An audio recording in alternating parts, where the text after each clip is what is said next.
Next on Worcester News tonight, a friendly rivalry at the DCU Center this weekend as the Worcester Police and Fire Departments battle it out. Plus, could Massachusetts be raising its tax on gasoline? Business groups say it could be a solution to fix transportation problems.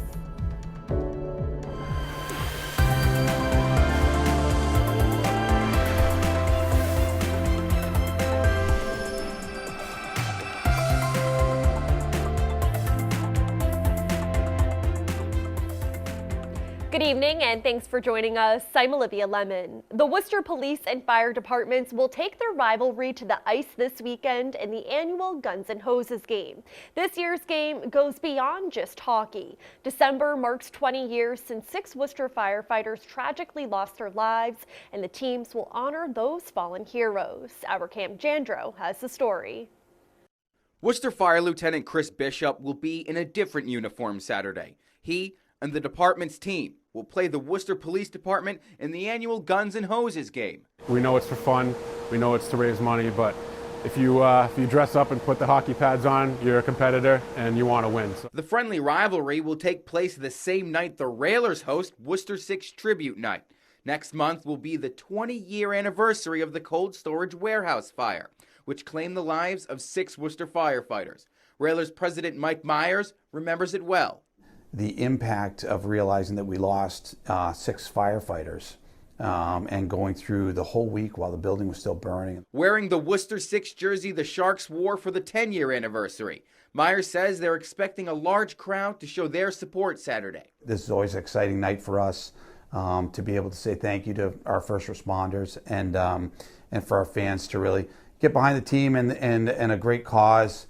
The Railers will wear similar sweaters Saturday night and will auction them off, with the proceeds going to the Worcester Fire Department and their charities. It was a navy blue and it had the red, so it'll match our colors nicely, and I think it'll be a fitting tribute to the fallen firefighters and the families. This year, a patch on the Worcester Fire Department's hockey sweaters honors city firefighters who died in the line of duty, almost 2 decades after one of the city's worst tragedies. Bishop says he wants to do his part to remember their service. The 6 guys that we lost in '99, again, we want to make sure that their legacy gets carried on and that they'll never be forgotten. Cam Jandro, Worcester News Tonight. A new health and wellness center in Southbridge is set to offer a variety of services, including primary care, a pharmacy, and fitness center. Friday, Renaissance Medical Group celebrated the grand opening of the RMG Center for Health and Wellness. English and Spanish-speaking caregivers will work with patients at the center. Leaders say the goal is to eliminate the cultural, social, and physical barriers to high-quality health care many people in the community face. A lot of people from Puerto Rico came to the United States. They don't speak the language. It's very difficult for them to be able to understand. That's our job, is to make them understand how the system works, how can we help them, and how can we help the family change their life here in the United States. Having this type of organization to do a holistic medical, what I call access to services. You deal with primary care, you deal with mental health, we're dealing with substance issues. Transportation to and from the center will also be provided to qualifying members as needed. Dozens of college students are competing online tonight in the first ever Becker College Overwatch Invitation Tournament. Teams included Becker College, the University of Mississippi, Murray State University, and New England College. Becker's varsity Overwatch team is 20-6 in TESPA play so far this season. Coach Nicholas Shifty Travis says when they first started the program, one of their goals was to create a tournament. It's also something we're going to be looking at doing more often in the future. This is our first little dive into the tournament, so we're going to see how things go from there and then see if we can expand things from there based both on what we learned today as well as interest from other colleges interested in being able to do something similar, possibly next semester. Becker was the first college in New England to launch a varsity esports program. 7 players are on the varsity Overwatch team and more than a dozen are on the JV and club teams. It's the final weekend for a place many consider a staple of Worcester's Canal District. The Dive Bar on Green Street is closing to make way for a family-friendly business ahead of Polar Park opening in 2021. This weekend, the Dive Bar is opening early so their regulars can come in and spend some quality time together. A few dozen people were in the bar Friday afternoon.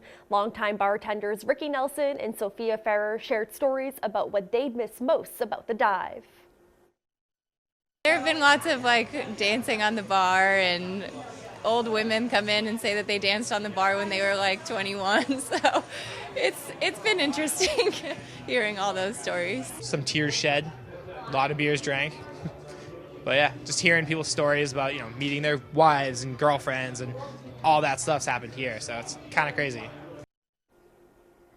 And the dive bar will open on Saturday from noon to 2 a.m. The bar staff will be selling t-shirts commemorating the bar's opening 25 years ago. Wormtown Brewery is addressing an incident at their Foxborough location this past weekend. A waitress who has a prosthetic leg says she was fired because she was moving too slow. In a Facebook post, Jenny McCarthy says Wormtown fired her after one day at the tap room because she, quote, wasn't walking fast enough and flying around like the rest of the staff during her shift last Sunday. In a statement, Wormtown says McCarthy's firing goes against everything we believe in as a brewery. We recognize this on the very day we heard about the situation and began taking immediate steps to correct a decision and work towards a better outcome.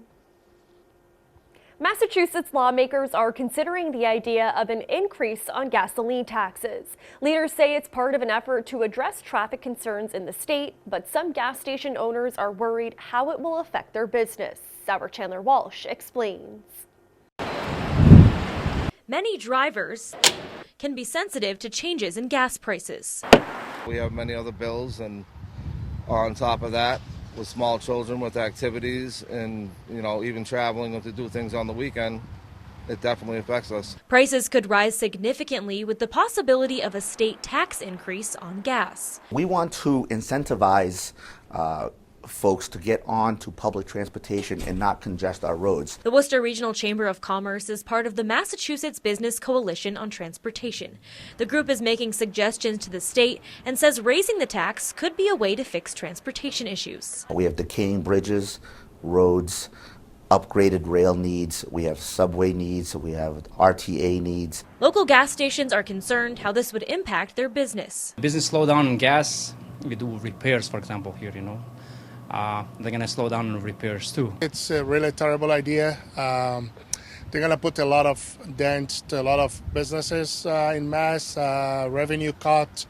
Customers are not going to like that. Yatco Company's Tariq Yatim says it would be a major problem for businesses in Massachusetts who are already losing out on sales of e-cigarettes and flavored tobacco products. He estimates about 20% of his customers would travel out of state just to fill up. People are going to lose their jobs. There's going to be a lot of depression. I think this is one of the things that people are not realizing. The chamber says the coalition is coming up with many possible solutions and will most likely suggest a combination. We want to make sure that we find the correct solution. Just take into consideration that this affects a lot of people. Now, the coalition hasn't come out with a number on the possible increase. They're also looking at other possible solutions, such as adding more tolls to roads other than the Mass Pike. The chamber will come out with explanations to their solutions over the coming days. In Worcester, Chandler Walsh, Worcester News Tonight. Mass State Police Colonel Kerry Gilpin formally clearing a trooper who says he was forced to falsify records. Trooper Ryan Skevier told police he was forced to change records to protect District Court Judge Timothy Bibaud's daughter in 2017. Skevier alleged he was ordered to delete embarrassing information about Ali Bibaud's arrest. She was charged with drunk driving and driving under the influence of drugs. According to the Boston Globe, Colonel Gilpin wrote Trooper Skevier acted appropriately at all times during the arrest and investigation of Ali Bibaud. As part of Skevier's lawsuit, state police paid him $35,000 and the Worcester County DA's office paid him $5,000. The Worcester economy struggled in the last quarter. The Worcester Economic Index showed the city's economy grew by just 0.3% over the last 3 months. There has been no significant growth over the past year. However, there are some positive signs. Business growth in the city increased by about 8% since last year. Statewide unemployment claims decreased by about 5% as well. This index's small growth comes after 6 months of declines. One of Worcester's best-kept secrets is in a popular spot. Auntie Dot's Pizza opened its doors more than 40 years ago, and while the shop has strange hours, owners say it doesn't keep customers away. They say the secret to their long success is their loyal customers and good food. That's what keeps me coming back, you know, because it's so nice. You know, it's just nice. They come in and we know them, they know us. How's your mother? It's nice. When I'm not here, I feel bad. I'm like, oh, I can't get them their large cheese pizza. As of right now, Auntie Dot's is only open Thursday, Friday, and Saturday nights. Just a reminder, this weekend we fall back as we turn our clocks back 1 hour. Luckily, it means we get to enjoy an extra hour of sleep. Local fire departments remind people this is also a good time to change your batteries in your smoke detectors.